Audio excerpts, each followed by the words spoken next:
Hello, everyone, and welcome back to another episode of Big Questions, Small Steps. My name is Amanda, and I'm so glad that you could join me today. Today, we're going to continue on talking about Islam and why it just doesn't work for me. If you missed our first part, we talked about Muhammad. I invite you to go back and check that out.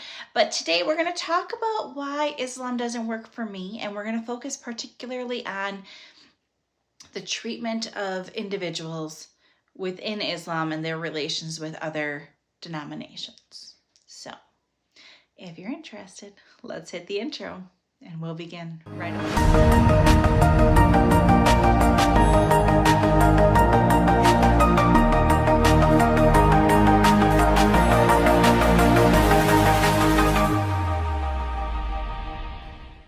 So, in Islam, there are many aspects that I personally struggle with. Now, this could be because I'm a borderline feminist and I feel like women should have a lot of rights and a lot of saying to what's going on in their lives.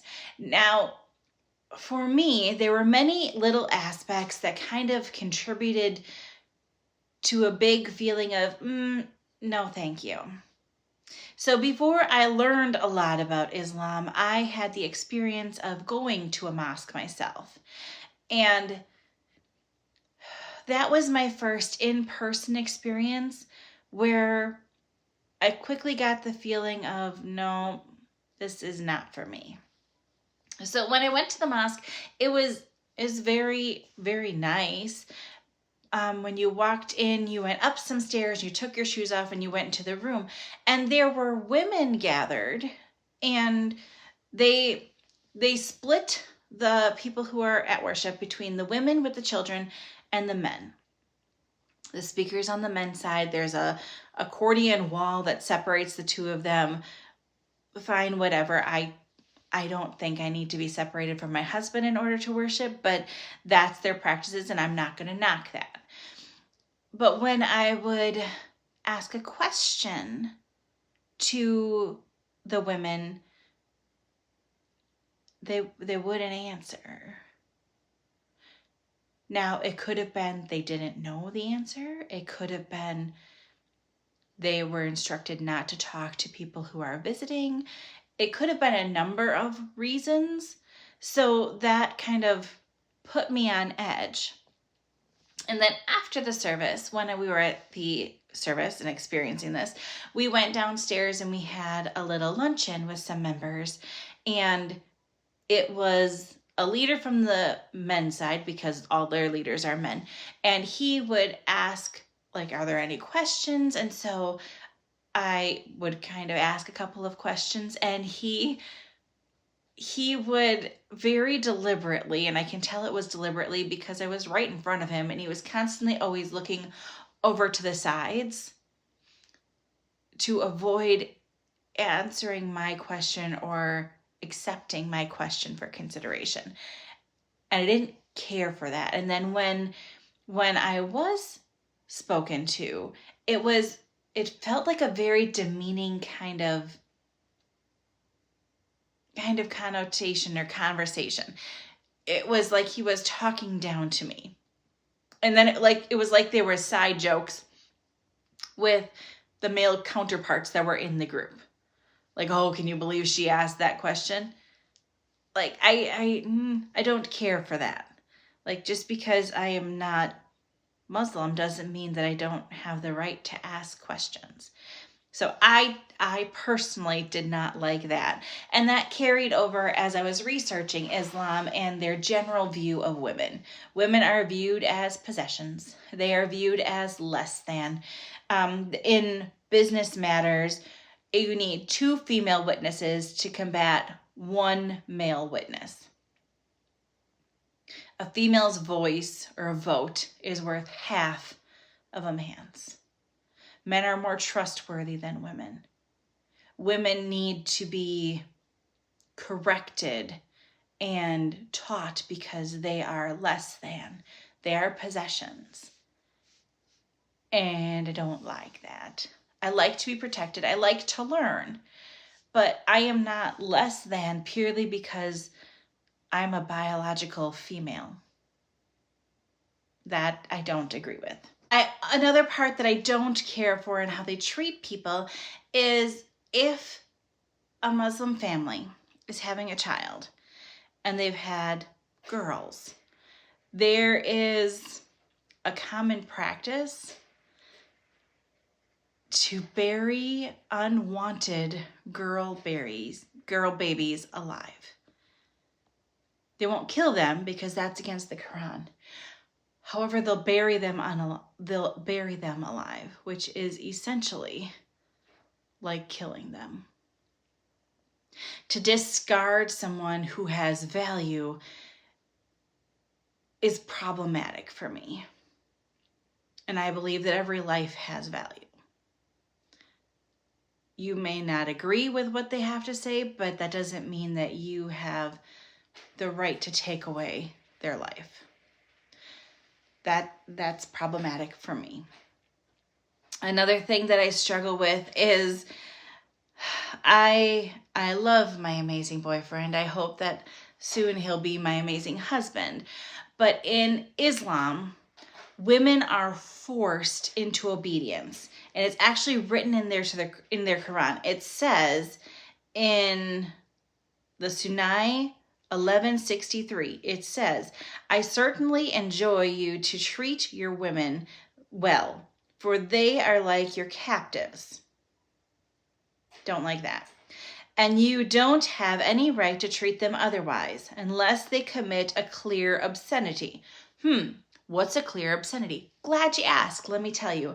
Clear obscenities would include being disloyal, either by action, word, or deed. They don't even have to catch you. They can just think you were disloyal, and then they can do whatever they want.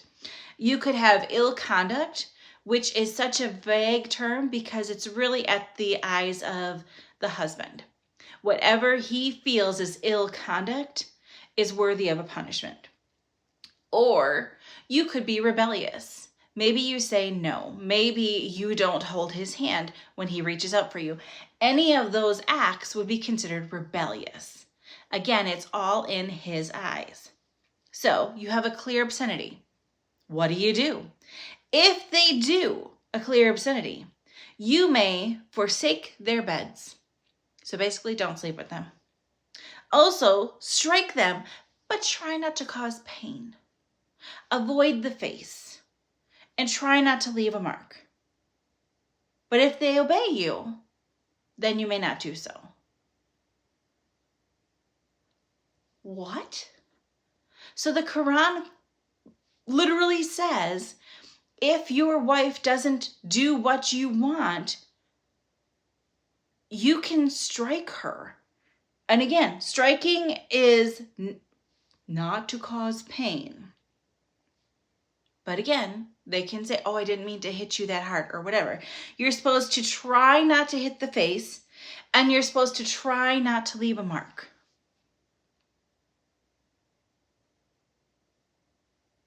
Really? This is the word of God. God would want us to physically injure people who have different points of view, who act differently than we anticipate? I can't imagine that being okay in the workplace. I can't imagine that being okay in my household. What would the children think? What I have two parents who are amazing, and they did so much for me growing up, and I don't remember them arguing or certainly ever getting physical in front of us. I can't imagine what that would do to one's psyche if they witnessed that. It's just, it's so jarring that doesn't work for me. I can't do that. That's not the God that I know, the God of my heart. I can't see them ever saying that would be an okay thing. That doesn't work for me. It just doesn't work for me. They also talk about how if a woman wants a divorce, she can repay some or all of the dowry that the man paid to marry her. However, the man doesn't have to accept it, and the man doesn't have to gift her a divorce. If the man says no, the man says no, and they stay married. So you're viewed as less of a person, you don't have the same rights, the role of a mother is looked down on by society in general, women aren't valued, women don't have a voice, you have to obey your husband, and if there's a situation where you feel like you have to leave, you need a divorce, you're not safe, he can say no and you're stuck. Controlling somebody with that much power, that's not a choice to stay with them then. And having a choice to love someone, show them you love them, and do things for them because you know that they will appreciate it, that's completely different than being forced to do everything. In my opinion, that's not love. And that's a huge struggle for me. It's a huge struggle for me.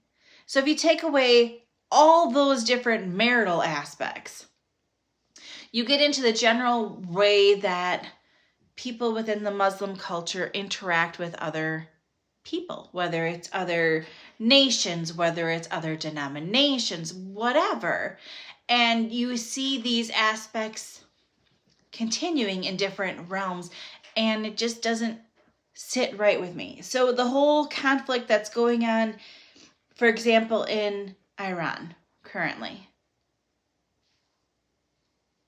in countries that are populated by the Muslim popularity, this happens. The men make choices. They don't have the same value of life for children and women.